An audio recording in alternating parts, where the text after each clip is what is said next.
So if someone asks you why I'm no longer speaking with my mother, you can send them this video. At the end of August, I spent a few days in Switzerland and 2 days in Scotland, then flew to San Francisco. I'm a professional Highland Games athlete, which in layman's terms means I wear a kilt and throw stuff. I was in Switzerland to compete in the Masters World Championships and had managed to squeeze in a couple days in Scotland, which was a lifelong dream, and was in California to compete in the Women's Pro World Championships. When my 11-hour flight landed in San Francisco, I was welcomed back to the States by a text from my mother, who gave me my Scottish heritage. She reminded me for the third time in just under 2 years that I wrote her when I was in college, Tennessee, class of 2003, to tell her what a good job she was doing of raising me and my younger brother. In hindsight, I'm not entirely sure if she's been trying to remind me or herself.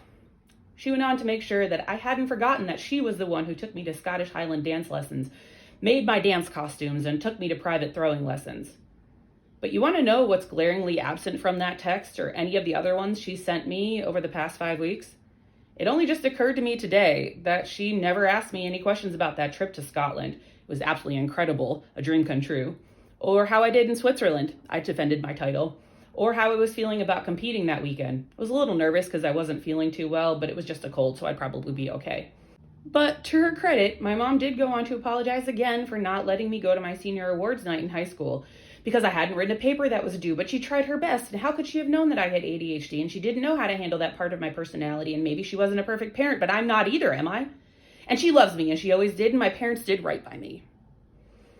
When I went to school the next day, pretty embarrassed that I'd missed the awards night, I was still handed my Scholar Awards and my Scholar Athlete Awards and the Athlete of the Year Award. And I know that she'd told me before I started high school that I would be punished if I didn't get straight A's, because that's what I would be capable of, and if I didn't live up to my potential, well, that was my fault. But I guess it wasn't enough that I graduated with 22 college credits, partially because I scored a 5 on both the chemistry and BC Calculus AP exams, while doubling up on science classes my senior year. Physics really wasn't the challenge that everyone had cracked it up to be, scoring a 34 on the ACT and a 1420 on the SAT, but I suppose I could have scored higher if I'd retaken them or done any prep. While playing the flute and band and pep band, being in National Honor Society, spending 4 years in International Club, being a member of the county championship mock trial team, and competing in Chemistry Olympiad, all while being a 4-year varsity letter winner in track. By the way, I still hold school records in shot put and discus, which I first broke during my junior year in 1998, en route to being runner-up at states in discus that year and winning the state championship titles my senior year in both events. But I guess getting straight A's while accomplishing all of that wasn't enough to avoid punishment. I should have read her mind, I guess, and focused more on getting that one paper done, and maybe that would have been enough.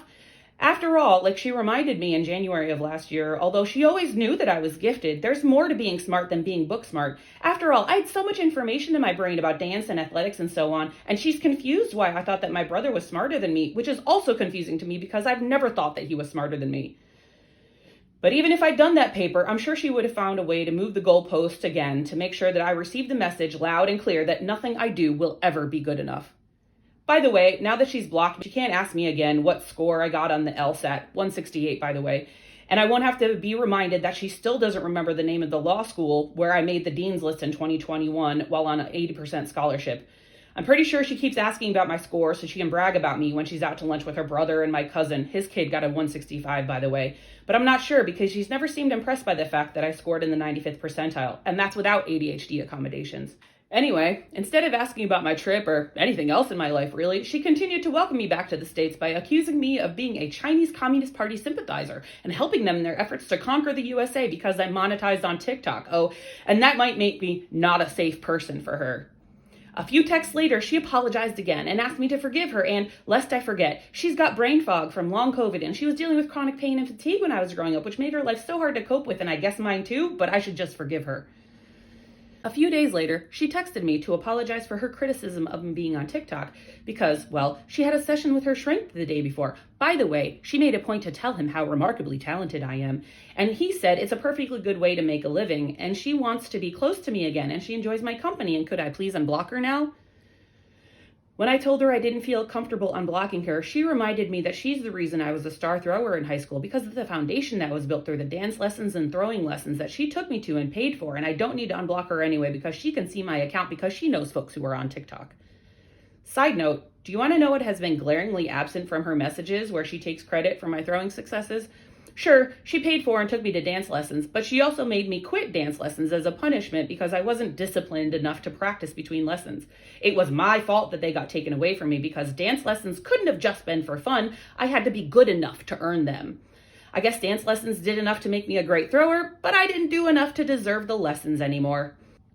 Anyway, I texted my mom back to try to get her to spell out what being close means, and she said that she misses me so much and wants to see me, but I guess FaceTime isn't enough because she wants me to drive 7 hours to visit her and my dad for a weekend, and she admits that she needs to learn how to stop acting like she can control me. As I've been telling her for months, a weekend trip is too challenging for me, both logistically and financially. This time, I had the courage to add that I get anxiety when I even think about interacting with her and visiting her. She helpfully suggested talking to my doctor about my anxiety.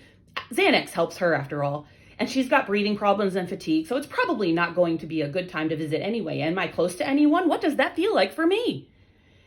And that question brings me back to a conversation that she and I had back in 2020, when she concedes that, sure, racism still exists, but systemic racism obviously doesn't because Oprah, Denzel, and Michael Jordan. When I said that I thought my black friends would probably disagree, she asked me, with surprise in her voice, what black friends? And that was the first time that it hit me, like the ton of bricks that my dad used to build my childhood home, that she did not care enough about me to even know who my friends were. Anyway, a few texts later, like launching a digital grenade, she tells me that she has a fatal lung condition. I told her I'm very sorry to hear that, but she'd already decided that the conversation was over and she needed to go to bed because she'd already had such a long day spending time with her other grandson, which I realized later might have been a subtle parting dig at me for not bringing my son for a visit. The next day, she reopens the conversation, just like the wound that she inflicted upon me but has never put forth the effort to heal, by offering to stop texting me for the time being.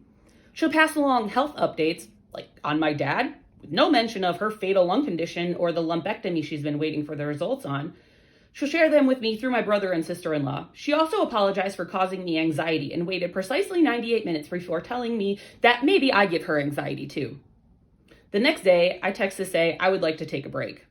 3 days later, exactly 1 week ago, I text her, because I finally have the words for it, to inform her that when someone's blocked you on social media and you circumvent that to see their posts, that's technically considered stalking.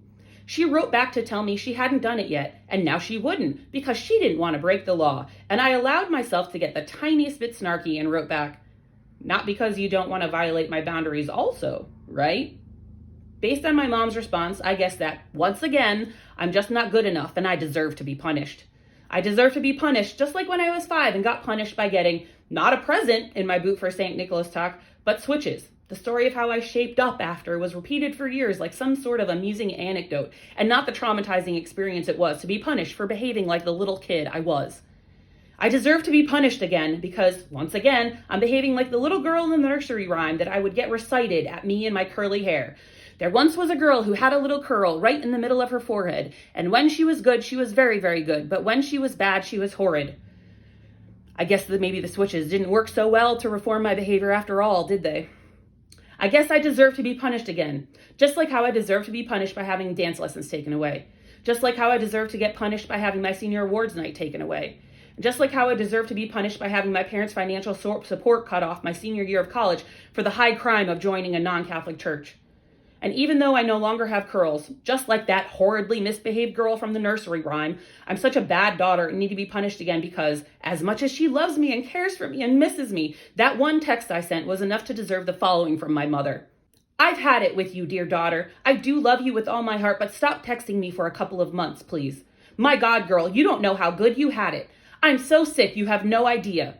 But what I don't think my mom realized when she sent that closing salvo, and I honestly don't think she can fully comprehend, is that my eyes are finally open to the reality that I didn't just have a lot of painful memories from my childhood, and my mom didn't just make some parenting mistakes, and she wasn't just mean at times.